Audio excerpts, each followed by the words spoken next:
Hello friends, আসসালামু আলাইকুম। Digital marketing full course in বাংলার তৃতীয় ক্লাসে আপনাদের সকলকে স্বাগতম। আশা করি সকলে ভালো আছেন।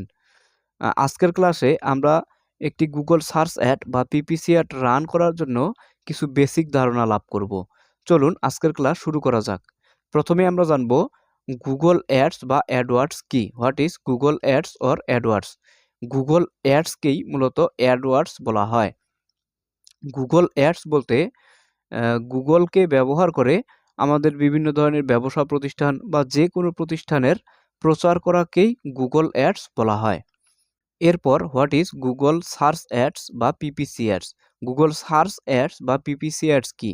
আসলে গুগলে অনেক ধরনের অ্যাড তৈরি করা যায়, যার মধ্যে একটি জনপ্রিয় অ্যাড হচ্ছে গুগল সার্চ অ্যাড বা PPC ad. Google search ad মানে কি?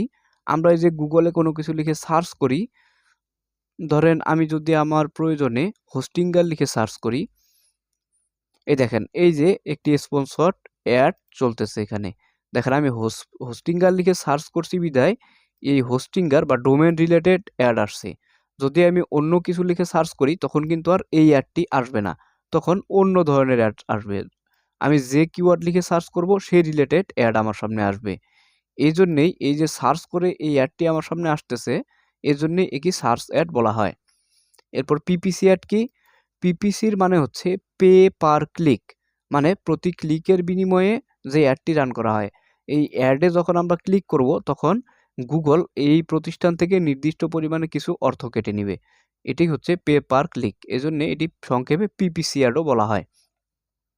এখন দেখেন এই যে আমি যে বললাম কিওয়ার্ড, কিওয়ার্ড কি? কিওয়ার্ড হচ্ছে আমরা গুগলে যা কিছু লিখে সার্চ করি না কেন সেটি একটি কিওয়ার্ড। এই যে আমরা হোস্টিঙ্গার লিখে সার্চ করেছি, তার মানে এই হোস্টিঙ্গারের কথাটি একটি কিওয়ার্ড। এখন আমরা যদি এখানে অন্য কিছু লিখে সার্চ করি, যেমন আমি যদি লিখি গুগল ট্রান্সলেট, তার মানে এই গুগল ট্রান্সলেট কথাটি একটি কিওয়ার্ড। সহজভাবে বলতে গেলে আমরা যা কিছু লিখে সার্চ করি সেটি এক একটি কিওয়ার্ড।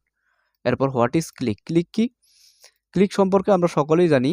আমরা যখন কোনো কিছুতে লগইন করার জন্যে বা সেটি দেখার জন্যে এই লেখাটার উপর ক্লিক করলাম, এটি হচ্ছে ক্লিক।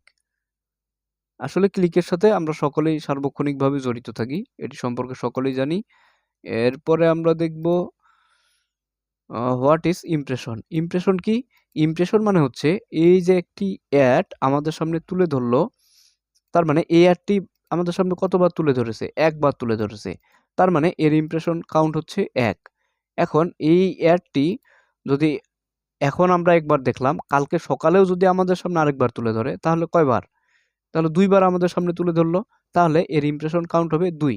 মানে ইমপ্রেশন মানে হচ্ছে তুলে ধরা। আমাদের সামনে কতবার তুলে ধরলো? যদি ১০০ বার তুলে ধরে তাহলে এর ইমপ্রেশন কাউন্ট হবে ১০০। What is reach? রিচ কি? রিচ হচ্ছে আ আমরা যে এই অ্যাডটিতে ক্লিক করলাম, এই অ্যাডটি দেখলাম, এটি কিন্তু একটি রিচ কাউন্ট হলো। এখন ইমপ্রেশনের মতো আমরা যদি বারবার এখানে ক্লিক করি, বারবার দেখি তাহলে কিন্তু একের অধিক রিচ কাউন্ট হবে না। কেননা রিচ হিসাব করা হয় ইউজার অনুযায়ী, মানে ব্যবহারকারী অনুযায়ী। এই যে আমরা এই জিমেইল থেকে ব্যবহার করতেছি, এই জিমেইল থেকে আমরা একজন ব্যবহারকারী। আমরা যতবারই এখানে ক্লিক করি না কেন আর যতবারই দেখি না কেন, এখানে শুধুমাত্র একটি রিচই কাউন্ট হবে।